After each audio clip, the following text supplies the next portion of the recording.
राम राम दोस्तों, मैं भगवान राम का वंशज अभयवीर आपका आपके चैनल में हार्दिक स्वागत एवं अभिनंदन करता हूं। दोस्तों, आज मैं आपको प्रभु श्री राम के मंदिर के सबसे दिव्यतम स्थान यानी रामलला के गर्भगृह परिसर में होने वाली तकनीकी खामियों एवं उन तकनीकी खामियों को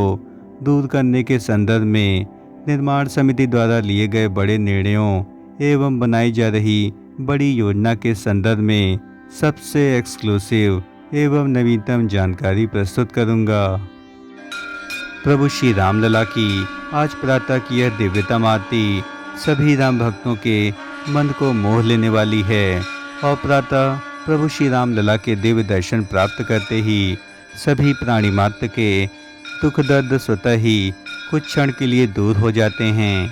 प्रभु श्री राम के प्रति अगाध श्रद्धा एवं भक्ति से परिपूर्ण इस चैनल में प्रभु श्री राम की दिव्यतम आत्मा का वास है और जहां आत्मा का वास होता है वहां परमात्मा की अपार कृपा दृष्टि अवश्य प्राप्त होती है। अतः इस चैनल से पूरी आत्मीयता एवं सच्चे हृदय एवं भक्ति भाव से जुड़ें एवं पूरी आत्मीयता और सच्चे दिल से जय श्री राम जरूर लिखें। राम मंदिर के सबसे नए निर्माण कार्यों के सबसे नवीनतम परिदृश्य में आप यहां सामने देख सकते हैं कि राम मंदिर के सबसे पश्चिमी छोर यानी गर्भगृह परिसर में आप यहां देख सकते हैं कि बड़े पैमाने पर निर्माण कार्यों को तेज करने के लिए यहां पर शटरिंग की गई है और संपूर्ण गर्भगृह परिसर को युद्ध स्तर पर तेजी से बनाया जा रहा है। और साथ ही गर्भगृह का जो परिक्षेत्र है यानी इसकी जो बाहरी दीवारें हैं यह पूरी तरीके से खुली हुई हैं और अभी यहाँ पर खिड़की का निर्माण कार्य तेजी से श्री राम जन्मभूमि कार्यशाला में किया जा रहा है। कारसेवकपुरम स्थित कार्यशाला में सभी द्वारों के निर्माण कार्य पूर्ण हो चुके हैं और खिड़कियों के निर्माण कार्यों को तेजी से किया जा रहा है। और आप यहाँ सामने देख सकते हैं कि राम मंदिर के पश्चिमी परिक्षेत्र में यहाँ पर गर्भगृह के फ्लिंट की दीवारों पर तेजी से निर्माण कार्य किए जा रहे हैं और साथ ही इसके पश्चिमी भाग में परकोटा निर्माण कार्यों को भी यहाँ पर तेजी से किया जा रहा है। और इस भीषण गर्मी में अभी तक निर्माण कार्यों की प्रगति 50% के आसपास ही पूर्ण हो पाई है और इसको और भी अधिक बेहतर बनाया जा रहा है। सामने आप देख सकते हैं कि राम मंदिर के सबसे अंतिम छोर यानी पश्चिमी भाग पर बड़े पैमाने पर यहाँ पर पत्थरों की डंपिंग की गई है और इतनी बड़ी संख्या में पत्थरों से परकोटे का निर्माण कार्य किया जा रहा है। और ये सभी पत्थर श्री राम जन्मभूमि कार्यशाला में विगत 30 वर्षों से तराशे जा रहे थे। उन्हीं पत्थरों का इस्तेमाल परकोटा के सुरंग एवं ऊपरी परकोटा के निर्माण कार्यों में किया जा रहा है। और यहाँ पर जो भी पिलर्स लगाए गए हैं सभी पिलर्स राम जन्मभूमि कार्यशाला के पत्थरों से ही तराशे गए हैं और अभी वर्तमान में राजस्थान एवं जयपुर में पत्थरों की तराशी तेजी से हो रही है। राम मंदिर के सबसे पवित्रतम और दिव्यतम स्थान यानी जहां पर रामलला की मूर्ति विराजमान है उस परिसर का निर्माण कार्य आंतरिक परिक्षेत्र में लगभग पूर्ण हो चुका है। लेकिन इस परिसर में एक बड़ी तकनीकी खामी सामने आई है और जिसको लेकर के गर्भगृह के पुजारी बेहद परेशान हैं। दरअसल मंदिर में यह खामी गर्भगृह में जल निकासी की व्यवस्था को लेकर के है और इंजीनियर जल निकासी का प्रबंध करने में तेजी से लगे हुए हैं। हालांकि ट्रस्ट ने कहा कि गर्भगृह से निकलने वाले जल को चरणामृत मान करके संरक्षित किया जा रहा है। इस मामले की गंभीरता एवं तकनीकी खामी को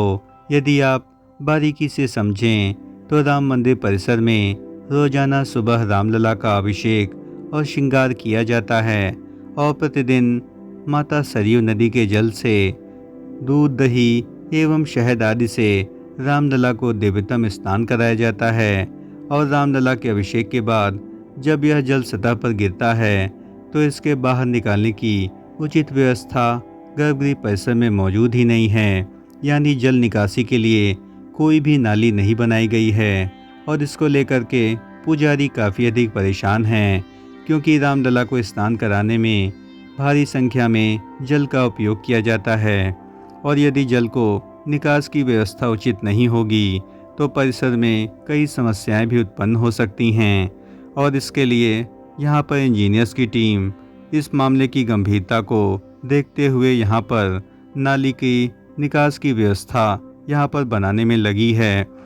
यदि प्रभु श्री रामलला को स्नान कराने के पश्चात बचे हुए शेष जल का उपयोग चरणामृत बनाने में किया जा रहा है तो अभी तक लगभग 4 से 5 महीने प्राण प्रतिष्ठा के हो चुके हैं और कितने श्रद्धालुओं को अब तक चरणामृत तथा पुष्प प्राप्त हुए हैं इसकी कोई भी जानकारी अब तक नहीं मिली है। और मेरा खुद का अनुभव है कि सामान्य दर्शन में श्रद्धालुओं को केवल 5 से 10 सेकंड तक ही रामलला के दर्शन की अनुमति प्राप्त है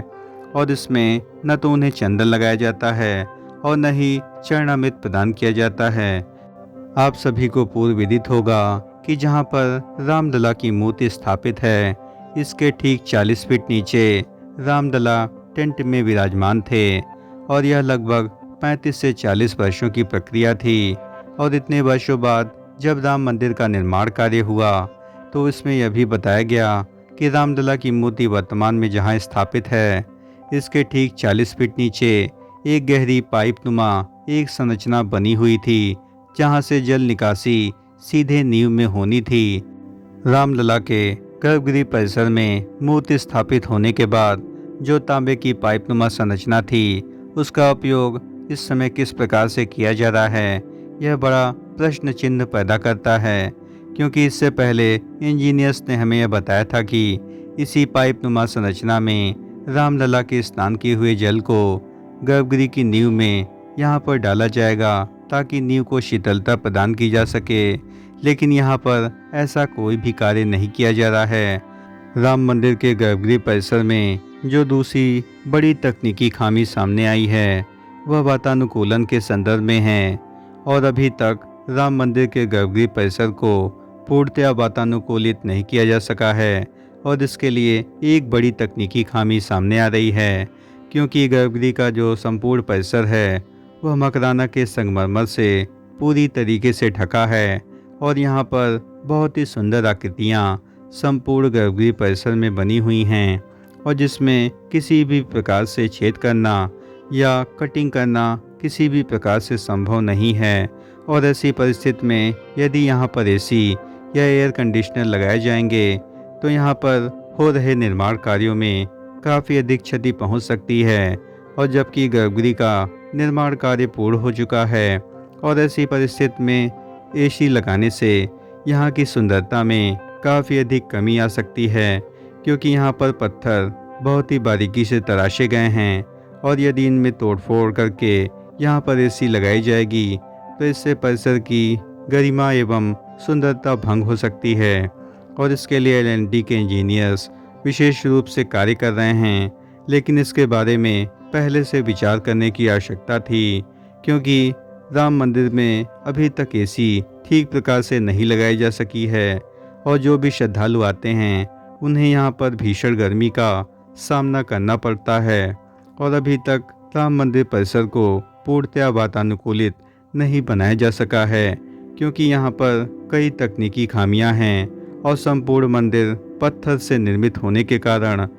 इस संपूर्ण परिसर में हर स्थान पर एसी लगाना बिल्कुल भी संभव नहीं है और इसके लिए यहाँ पर निर्माण समिति और साथ ही इंजीनियर्स की टीम को यहाँ पर विचार करने की आवश्यकता है क्योंकि अयोध्या में तापमान लगभग 49 डिग्री पार हो चुका है और इतनी भीषण गर्मी में श्रद्धालुओं को अभी भी कोई भी राहत मिलती हुई नहीं दिख रही है क्योंकि श्रद्धालुओं की भीड़ गर्भगृह परिसर में इतनी अधिक होती है और यहाँ पर बड़े पैमाने पर काफ़ी विशालकाय पंखे लगे हुए हैं, लेकिन भीषण गर्मी को देखते हुए इस परिसर को पूर्णतया वातानुकूलित होना